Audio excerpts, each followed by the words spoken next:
I believe Donald Trump is a danger to the well-being and security of America. During a CNN town hall on Wednesday night, Vice President Kamala Harris repeatedly argued that her Republican opponent, Donald Trump, is unstable and unfit to serve. Yes, I do believe that Donald Trump is unstable, increasingly unstable, and unfit to serve. And I don't necessarily think that everyone has heard what you and I have heard repeatedly, which is the people who know Donald Trump best, the people who worked with him in the White House, in the Situation Room, in the Oval Office, all Republicans, by the way, who served in his administration, his former chief of staff, his national security advisor, former secretaries of defense, and his vice president have all called him unfit and dangerous.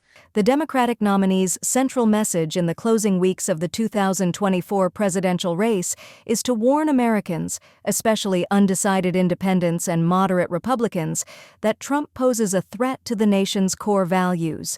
Harris cited former senior military officials who worked in Trump's administration and called him a fascist, also noting claims that Trump spoke positively about the loyalty of Hitler's Nazi generals. She expressed concerns about Trump's comments regarding using the military against enemies within.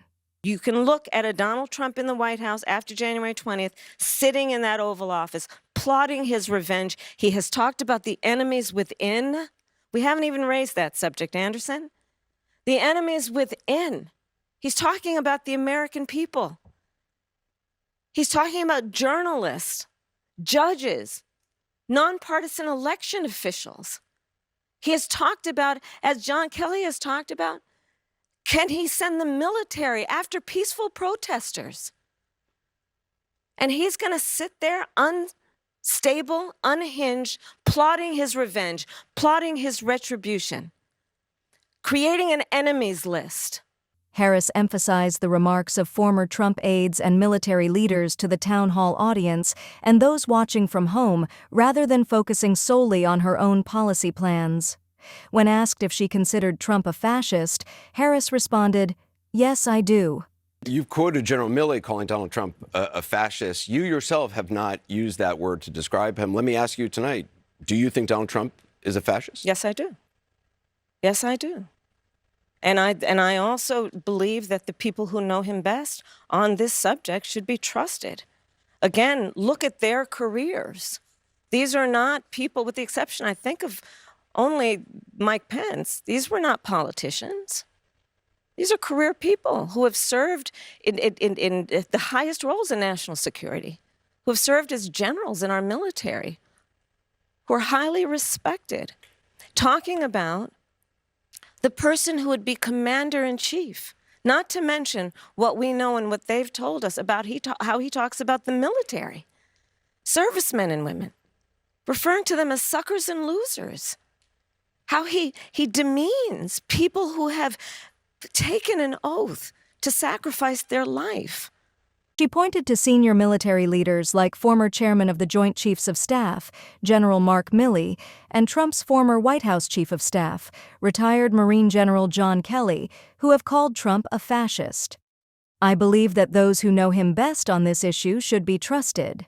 She mentioned that over 400 members of previous Republican presidential administrations have endorsed her, specifically naming former Wyoming Representative Liz Cheney and former Vice President Dick Cheney. Harris argued that these Republicans supported her campaign due to a legitimate fear, based on Trump's words and actions, that he would not uphold the oath to support and defend the Constitution.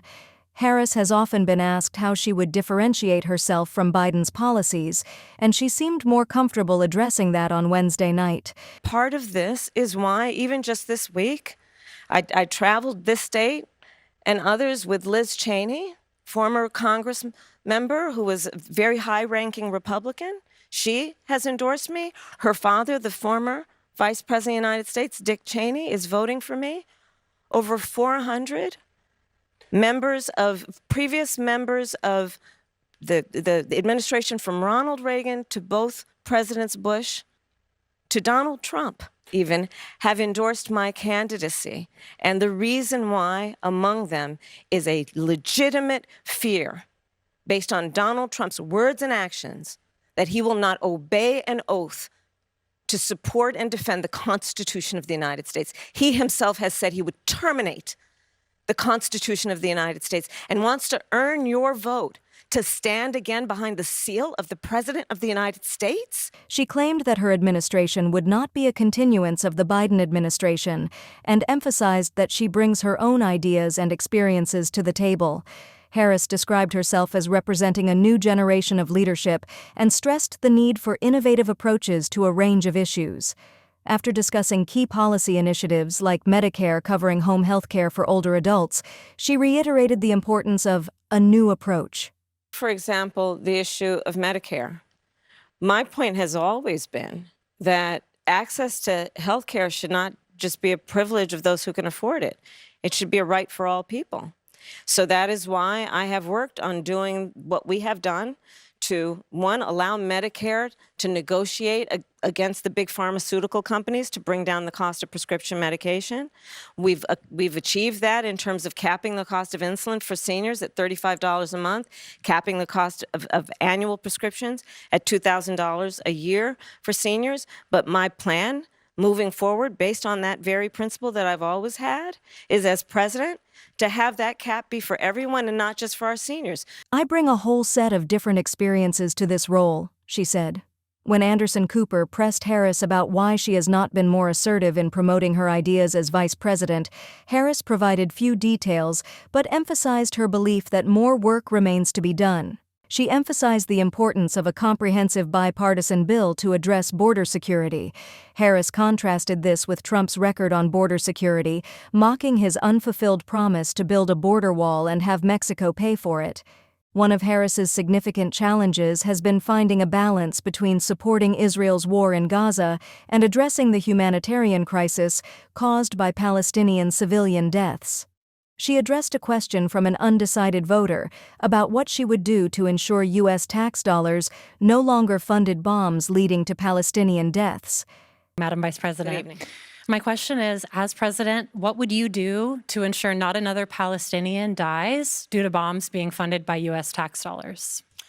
So I will say, and I think this is to your point, far too many innocent Palestinian civilians have been killed. It's unconscionable.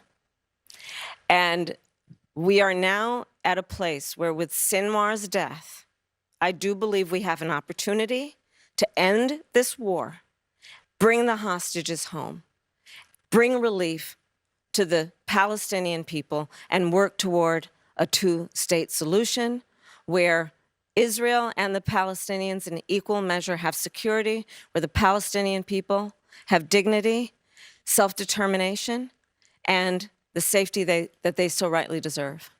Harris called the civilian death toll unconscionable, but expressed hope that the death of Hamas leader Yahya Sinwar could open an opportunity to end the conflict. When asked if she thought Trump was anti-Semitic, Harris replied, Do you believe Donald Trump is anti-Semitic? I believe Donald Trump is a danger to the well-being and security of America. He has said that he's casting himself as a protector of Israel. Do you believe you would be more pro-Israel than Donald Trump? I believe that Donald Trump is dangerous. I believe that when you have a president of the United States who has said to his generals, who work for him because he is commander-in-chief, these conversations, I assume many of them took place in the Oval Office. And if the president of the United States, the commander-in-chief, is saying to his generals, in essence, why can't you be more like Hitler's generals, Anderson? Come on. This is a serious, serious issue. And we know who he is. He admires dictators, sending love letters back and forth with Kim Jong-un.